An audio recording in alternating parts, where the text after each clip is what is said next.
Hey everyone, it's Susan Pierce Thompson and welcome to the weekly vlog. So I'm obviously on location here, but I'm flying back today. I've just spent a beautiful week with my team. This is the third annual Bright Line Eating Team next year planning event. We have to get together live face-to-face once a year just to plan the next year. And we're a virtual team. We're scattered all over the country, one in Canada.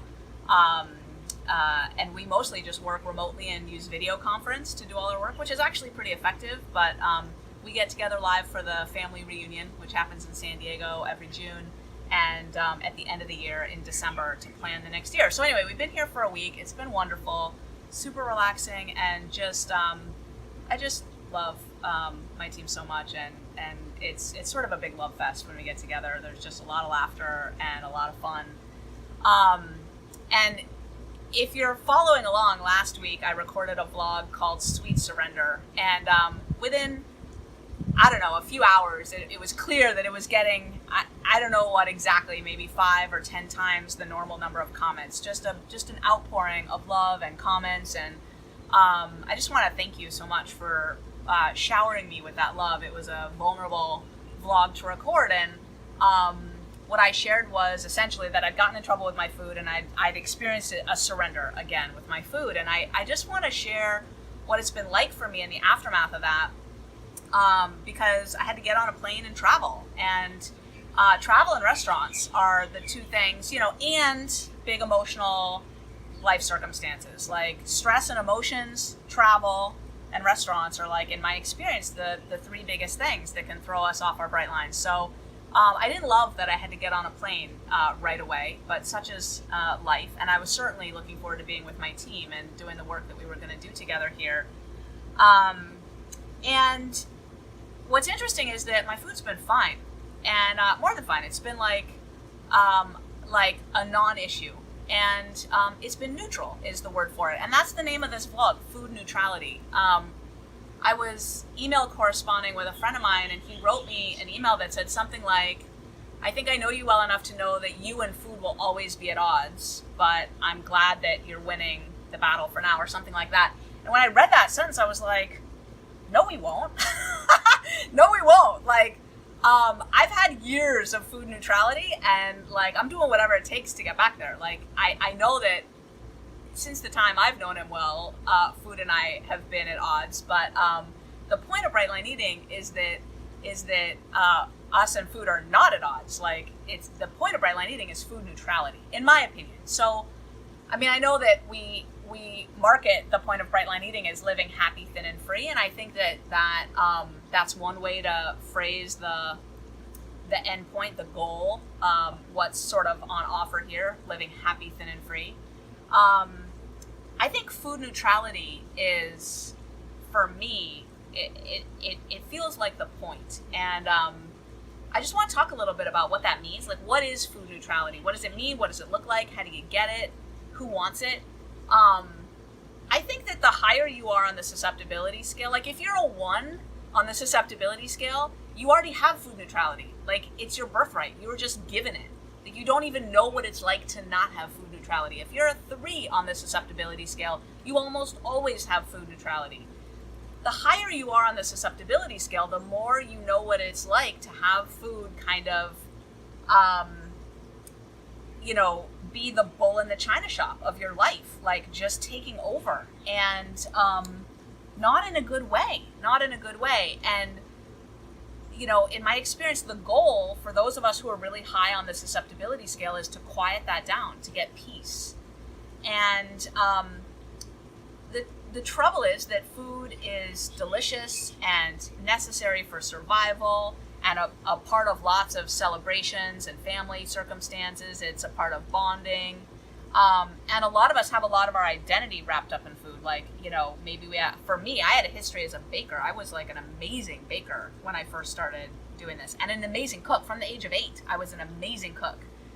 And I know that, for a lot of people, there's all these attachments to food that can make it hard to let go and surrender and allow it to be neutral, right? So I in the 12-step program, where most of what we do here at Bright Line Eating is derived from, the old timers talk a lot about food neutrality. It's the word that they use. My food is neutral.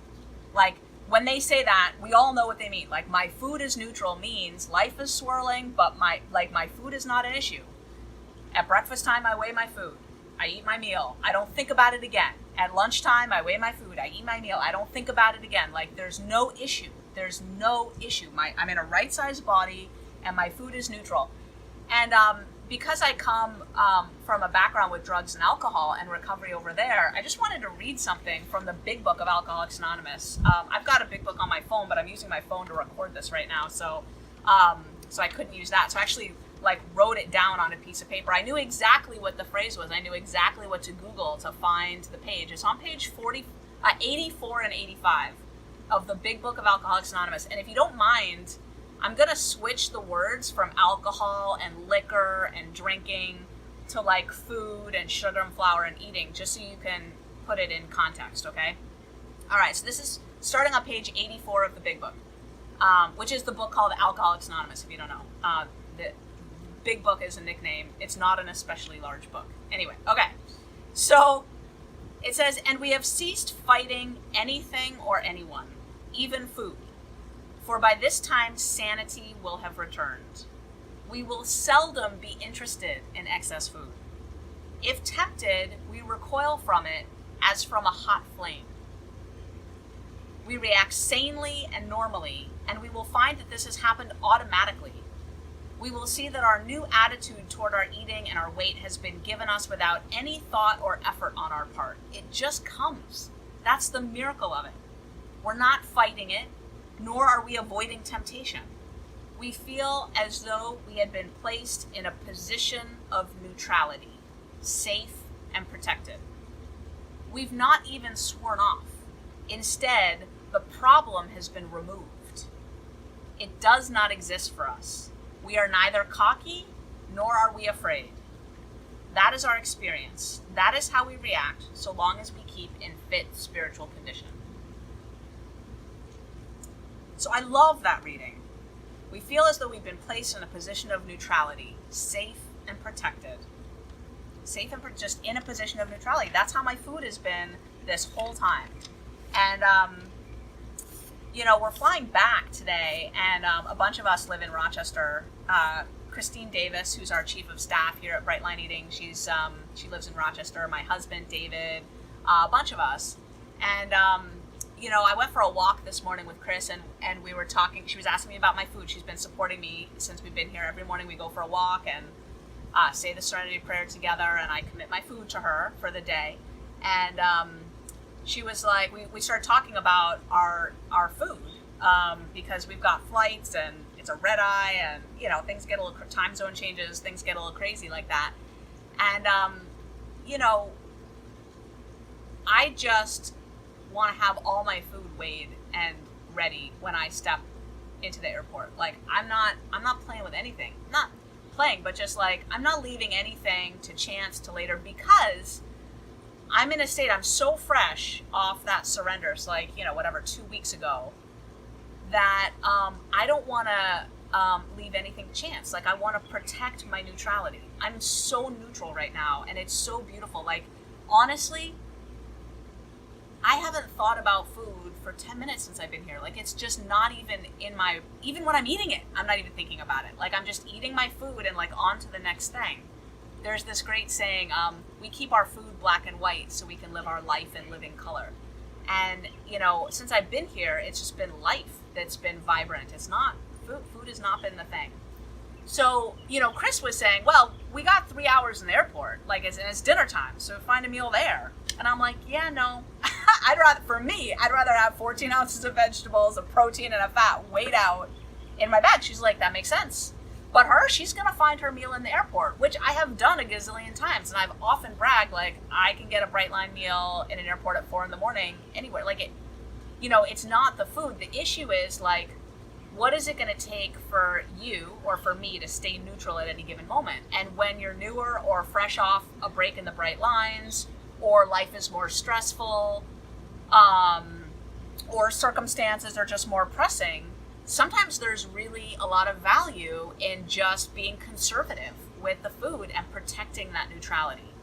Other times, you kind of can sense, you know what, it's not my saboteur, it's really my highest self saying, I'm going to trust and I'll be fine. And I've done that a lot too and been fine with it. Not now. I'm protecting my bright lines and really sort of dotting the I's and crossing the T's because I want to protect this neutrality. I know how this goes. If I protect this neutrality, it grows and gets more solid. It grows and gets more solid. And before I know it, I can travel around the world and get a meal in an airport, and it ain't no thing, you know. I stay neutral, but like you kind of got to earn that, you know. And if food's been squirmy, squiggly, not good for a while, yeah, you kind of got to earn that back. So, I want to speak a little bit to folks who are like not 10s on the susceptibility scale. Like if you're a little lower on the susceptibility scale, food neutrality might not be exactly the goal for you. Your goals might be to live in a right-sized body and to have a wonderful relationship with food that feels empowering, but like you might want to focus on it a little bit more than say like I do. Like for me, my relationship with food is burned out. Like there's no part of me that wants to like carve out time in my life to explore new recipes, for example. No, like for me, that's like giving time to food that I don't want to give anymore. Like food has, I'm going to use a strong word here. Food has raped me my whole life. Like just, I don't even want to be in the same, like, you know, like I love my food to be delicious, but in that neutral kind of way. Like for me, chasing the like making food more sexy thing is like, it just feels like giving points to the enemy. I'm not doing it. You know what I mean? So, but I know that's not everybody's experience. And bright line eating is roomy, and we have people here from all points on the susceptibility scale. You might not have been beaten up by food the way I have. And you might be like, you know, if I could just be thin and like keep making amazing dinner, you know, food for dinner parties and stuff, like maybe that's your goal, which I think is fine. Like I got no judgment about that. I'm just speaking to the experience of people who are higher on the scale like I am. You know, I think we all get to define what the goal is. I think that the way to protect food neutrality, if you decide that you want it, is to stay surrendered, which is hard, and just notice what's taking up space in your brain. Like when the loop starts of like, so let me give you an example. I remember sometimes if I'm traveling, I know there's going to be a certain restaurant somewhere, and I start to think about what I'm going to order in that restaurant. It might be a month away, but I'll be in my morning meditation thinking about what I'm going to order in a restaurant a month from now. Like if you find that in your quiet moments, you're thinking about, say, what you're going to serve for a dinner party on Christmas or, you know, whatever, like, and you're sort of going through like, like that's a red flag right there. Like that's not neutrality, right? When we're I'm going on a Disney cruise in February with my family, and I'm already thinking about the food on that cruise. Like so I can tell, and part of me wants to like allow for a sexier meal here or a whatever there, and like, okay, so now I'm learning something right here as I talk. Like, okay, keep that really simple. Let that go. Let it go. Keep it simple. Yeah, for me, it's such a win to just live in a right-sized body and have food be not an issue. There's so much life to be lived. The last thing I want to say, though, is that true food neutrality for a food addict, for someone who's high on the susceptibility scale, is scary. Why is it scary? Because it leaves this deafening silence behind and this big empty hole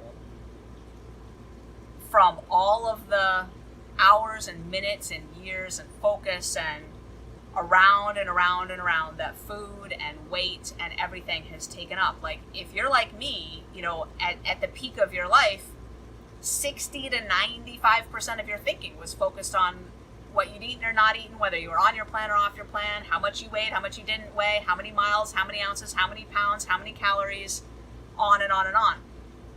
And what I'm talking about is like removing that entirely and it leaves a vacuum. Like, it starts to leave the question of, like, can I really be peaceful in an entirely silent moment? Can I just let the peace be there? Do I have enough meaning and other things in my life to fill up that space? Like, who am I if you remove all of that?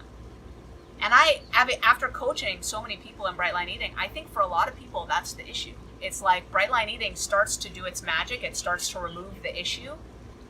And then the unknown of the gap that's left over when the food starts to get removed is scary. And so unknowingly, we do things to pull that problem back because it's a very familiar problem. Like, we know the deal with obsessing about that food. So we pull the problem back. So, inner work is the answer to that.